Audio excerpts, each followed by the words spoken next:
Bonjour à chacun et chacune, que nous puissions éprouver combien le Seigneur est gardien de nos âmes, notre berger. J'aimerais lire avec vous un texte, une fois n'est pas coutume, un texte qui n'est pas de la lecture de ce jour, mais des jours précédents, toujours dans l'épître de Pierre, 1 Pierre 2, verset 12. Au milieu des païens, ayez une bonne conduite, afin que là où ils vous calomnient comme faisant le mal, ils voient vos œuvres bonnes et glorifient Dieu le jour de sa visite. Au milieu des non-croyants. Relisons ce verset pour éclairer ce que nous lisons aujourd'hui et que nous lirons demain. Il y a une bonne conduite au milieu des non-croyants dans la perspective de leur salut. En fait, ce texte est extraordinaire puisqu'il nous promet une visite pour chacun. Dieu peut visiter ceux qui nous entourent, peut-être même les plus récalcitrants. Dieu peut les visiter et ils peuvent répondre positivement à cette visite. Alors qui sont ces non-croyants? Eh bien, tous ceux qui nous entourent, même d'après le texte, tous ceux qui ne sont pas encore retournés vers leur berger et le gardien de leur âme, Jésus-Christ. Dans le contexte ici, nous avons vu les jours précédents, tous ceux qui exercent l'autorité et qui nous dirigent, que nous les ayons choisis ou non. Ceux pour qui nous travaillons, c'est ce que nous lisons aujourd'hui. À l'époque même, les relations de travail n'étaient pas aussi cadrées que les nôtres. Et c'est vrai qu'on parlait encore à l'époque de Pierre d'esclavage.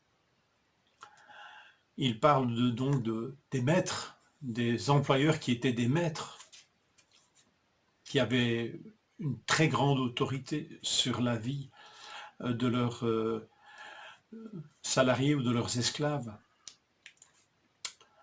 Ceux pour qui nous travaillons, et même, dit le texte, pour ceux qui sont difficiles de caractère, ceux qui nous insultent, qui nous menacent. Nous lirons demain les époux, les épouses, qui peuvent être aussi des non-croyants. Alors, ayez au milieu d'eux, ayez envers eux une bonne conduite. Dans cette perspective, nous agissons comme le Seigneur lui-même. Et il ne s'est pas laissé conduire par le mal, même si le mal était commis envers lui.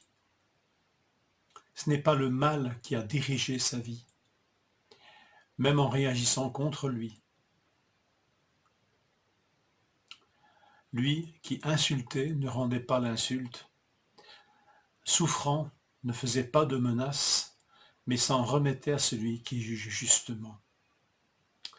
La vie de Jésus n'a jamais été une vie passive, une vie où il a simplement enduré, mais il s'est laissé toujours conduire par la justice, par l'amour de son Père, mais jamais par le mal. En agissant, bien sûr, par le mal, ça jamais, mais en ne réagissant pas non plus contre le mal. Parce que même réagir contre le mal, c'est finalement être conduit par lui. Le mal ne doit pas inspirer notre conduite, mais c'est la justice qui doit conduire notre conduite, qui doit inspirer notre conduite. Si le Seigneur, nous dit le texte d'aujourd'hui, nous a libérés du péché, c'est pour que nous puissions vivre pour la justice. L'apôtre Paul va exhorter les chrétiens de Rome et va leur dire une phrase qui est peut-être restée célèbre: « Ne te laisse pas vaincre par le mal, mais sois vainqueur du mal par le bien. » On peut aussi traduire le mot vaincre par dompter. Ne te laisse pas dompter ou dominer par le mal, mais domine le mal par le bien. Donc ce n'est pas le mal et le mal et le malin, qui doit dicter notre conduite, mais c'est la justice et le juste. Notre âme est à celui qui la garde. le bon berger. Et le bon berger est celui qui s'est toujours confié en celui qui juge justement, son Père. Plus que jamais, si nous sommes confrontés au mal, tournons-nous vers le berger et le gardien de nos âmes. Que nous puissions être vainqueurs du mal par le bien, à sa suite. Que le Seigneur vous bénisse et vous fortifie si vous êtes confrontés au mal et au mal que vous devez subir.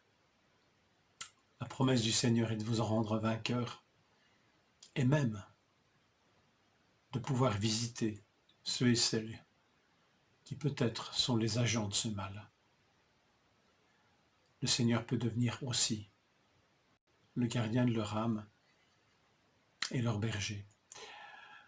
Que le Seigneur nous encourage tous et toutes.